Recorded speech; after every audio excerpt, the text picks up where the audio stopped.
नहीं नहीं, अगर तुम्हें खाना ही है तो मुझे खा जाओ, पर मेरे बीवी और बच्चों को कुछ ना करो। उन्हें कुछ हो गया तो मैं जीते जी मर जाऊंगा। जंगल में एक अनोखी नाम की गाय रहती थी जो गर्भवती थी। उसका एक साथी बैल जिसका नाम धर्म था। दोनों आपस में बहुत प्यार करते थे। सबका एक झुंड था।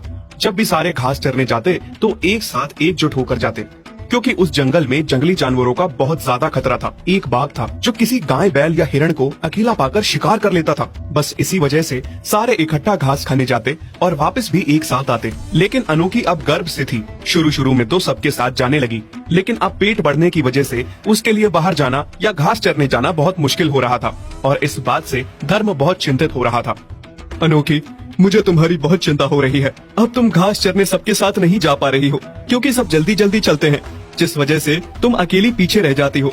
मुझे बहुत डर लगता है कहीं तुम पे उस बाघ की नजर ना पड़ जाए। इसीलिए मैं चाहता हूँ तुम यहीं इसी सुरक्षित जगह पर रहो। मैं तुम्हारे लिए खाने के लिए समय समय पर हरी हरी और पौष्टिक घास लाऊंगा, जिससे हमारा बच्चा स्वस्थ पैदा होगा। पर धर्म, मैं अकेले पूरा दिन यहाँ कैसे रहूँगी? अगर तुम भी चले गए तो? देखो अनोखी, अभी हमारे बच्चे के लिए इतना तो करना ही पड़ेगा ना हमें। बस थोड़े दिनों की बात है, हमारा बच्चा आ जाए, वो थोड़ा सा बड़ा हो जाए और हमारे साथ वो घास चरने जाए, फिर सब ठीक होगा। ठीक है, जैसा तुम कहो। उसके बाद से अनोखी को धर्म अच्छी और स्वस्थ जगह पे रखने लगा, ताकि उस बाघ की नजर अनोखी पर ना पड़े, और खुद बाकी जानवरों के साथ दूर जंगल जाने लगा। और शाम को आते समय अनोखी के लिए बहुत सारी अच्छी अच्छी घास लेकर आता। उफ, कितना मुश्किल होता है अकेले समय गुजारना। धर्म, कब आओगे तुम? और ऊपर से भूख भी बहुत लग रही है।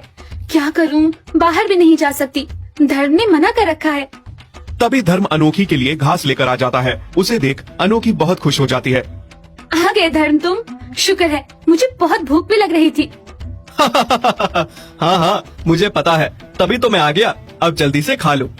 अनोखी जल्दी से घास खा लेती है। फिर थोड़े दिनों में अनोखी एक प्यारे से बछड़े को जन्म देती है, जिसका नाम दोनों मिलकर चुलबुल रखते हैं।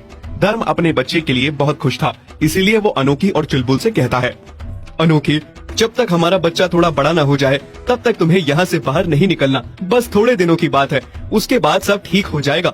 तब तक मैं तुम्हारे खाने पीने का खुद ध्यान रखूंगा। ये मैं सब इसलिए कर रहा हूँ क्योंकि तुम भी चुलबुल को लेकर घास चरने चली तो चुलबुल का सबके साथ साथ चलना बहुत मुश्किल होगा। वो अभी बहुत छोटा है, सबके मुकाबले तेजी से नहीं चल पाएगा। मैं नहीं चाहता उस पे उस दुष्ट बाघ की नजर पड़े। अनोखी धर्म की बात मान के घर पे ही रुकती है, और धर्म रोज की ही तरह खुद दिन में कम चारा खाता और शाम को अनोखी के लिए खूब सारा चारा लेकर जाता। अनोखी अब पहले की तरह घर पे अकेली नहीं होती, उसके साथ उसका बच्चा भी था। इसीलिए पूरा दिन बच्चे के साथ व्यस्त रहती, उसी की देखभाल करती और दूध पिलाती। ऐसे ही